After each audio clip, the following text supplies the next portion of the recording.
नमस्कार दोस्तों, आज हम स्वदेशी आंदोलन व बंग भंग विरोधी आंदोलन की चर्चा करेंगे और हम यह भी देखेंगे कि कैसे बंगाल विभाजन लॉर्ड कर्जन के जीवन की सबसे बड़ी भूल साबित हुई। बंगाल विभाजन के विरोध में बंग भंग या स्वदेशी और बहिष्कार आंदोलन संपूर्ण बंगाल में फैल गया। सबसे पहले इस आंदोलन का नेतृत्व कांग्रेस के नरमपंथी नेता सुरेंद्रनाथ बनर्जी व कृष्ण कुमार मित्र ने संभाला था, किंतु बाद में इसका नेतृत्व कांग्रेस के गर्मपंथी नेताओं ने भी संभाला। वास्तव में इस आंदोलन को जन जन तक फैलाने में नरमपंथी व गर्मपंथी नेताओं ने एक दूसरे का बहुत सहयोग किया।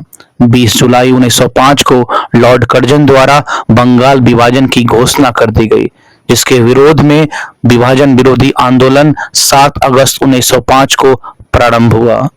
उस दिन कलकत्ता के टाउन हॉल में विभाजन के खिलाफ एक बहुत बड़ा प्रदर्शन हुआ। इस सभा के बाद प्रतिनिधि आंदोलन को फैलाने के लिए पूरे बंगाल में फैल गए। विभाजन 16 अक्टूबर 1905 को लागू किया गया। इस दिन पूरे बंगाल में शोक दिवस के रूप में मनाने की घोषणा की गई। उस दिन लोगों ने उपवास रखे, कलकत्ता में हड़तालें हुई, लोग तड़के सुबह में ही नंगे पांव चलकर गंगा में स्नान किया। इसी अवसर पर रविन्द्रनाथ टैगोर ने अपना प्रसिद्ध गीत अमार सोनार बांग्ला लिखा, जिसे सड़कों पर चलने वाली भीड़ गाती थी। यही गीत बाद में बांग्लादेश का राष्ट्रीय गीत बना। कलकत्ता की सड़कें वंदे मातरम की आवाज से गूंज उठी। रक्षाबंधन के उत्सव को एक नए ढंग से उपयोग में लाया गया। बंगालियों और बंगाल के अटूट एकता के प्रतीक के रूप में हिंदू और मुसलमानों ने एक दूसरे के कलाइयों पर राखियां बांधी। इसी दिन सुरेंद्रनाथ बनर्जी एवं आनंद मोहन बोस ने एक विशाल जनसभा को संबोधित किया था, जो कि स्वतंत्रता आंदोलन से संबंधित तब तक की सबसे बड़ी जनसभा थी। इस जनसभा में बंगाल विभाजन के विरोध प्रदर्शन में 50,000 लोग शामिल हुए थे। शीघ्र ही यह आंदोलन बंगाल से निकलकर भारत के अन्य भाग में फैल गया। पूना एवं बंबई में इसका नेतृत्व बाल गंगाधर तिलक ने किया था, जबकि पंजाब में इसका नेतृत्व लाला लाजपत राय एवं अजीत सिंह ने किया था। दिल्ली में इसका नेतृत्व सैयद रजा एवं मद्रास में इसका नेतृत्व चिदम्बरम पिल्लई ने किया था।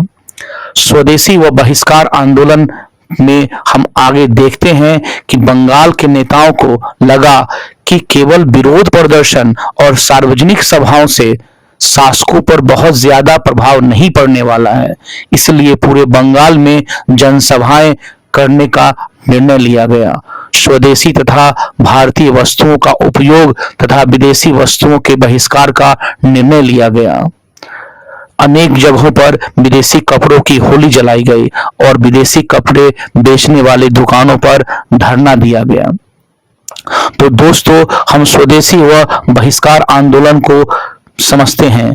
पूरे बंगाल में जनसभाएं की गई, जिनमें स्वदेशी अर्थात भारतीय वस्तुओं का उपयोग तथा ब्रिटिश वस्तुओं के बहिष्कार का निर्णय लिया गया था। शपथ ली गई थी कि हम भारतीय वस्तुओं का ही प्रयोग किया करेंगे। अनेक जगहों पर विदेशी कपड़ों की होली जलाई गई, विदेशी कपड़े बेचने वाली दुकानों पर धरने दिए गए। विदेशी आंदोलन का व्यापक सफलता मिला। सुरेंद्रनाथ बनर्जी के अनुसार स्वदेशीवाद तब शक्तिमान था जब हमारे सामाजिक व पारिवारिक जीवन के पूरे ताने बाने को प्रभावित किया। अगर विवाहों में ऐसी वस्तुएं उपहार में दी जाती जिनके समान वस्तुएं देश में बनती हों, तो वे लौटा दी जाती थी। पुरोहित अक्सर ऐसे समारोहों में धार्मिक कार्य करने से इनकार कर देते जिनमें ईश्वर को भेंट विदेशी वस्तुएं दी जाती थी।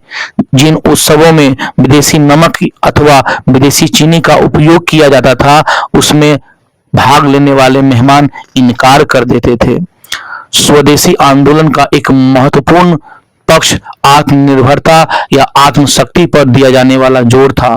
आत्मनिर्भर स्वदेशी आंदोलन का अर्थ केवल बहिष्कार करने से नहीं था, अपितु आत्मनिर्भरता भी इसकी बहुत बड़ी जरूरत थी। जिससे राष्ट्र की गरिमा, सम्मान और आत्मविश्वास बढ़े। आर्थिक क्षेत्र में इसका अर्थ था देसी उद्योगों एवं अन्य उद्यमों को बढ़ावा देना।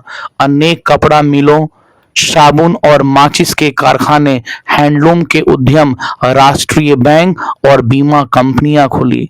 आचार्य पीसी राय ने बंगाल केमिकल स्वदेशी स्टोर की स्थापना की।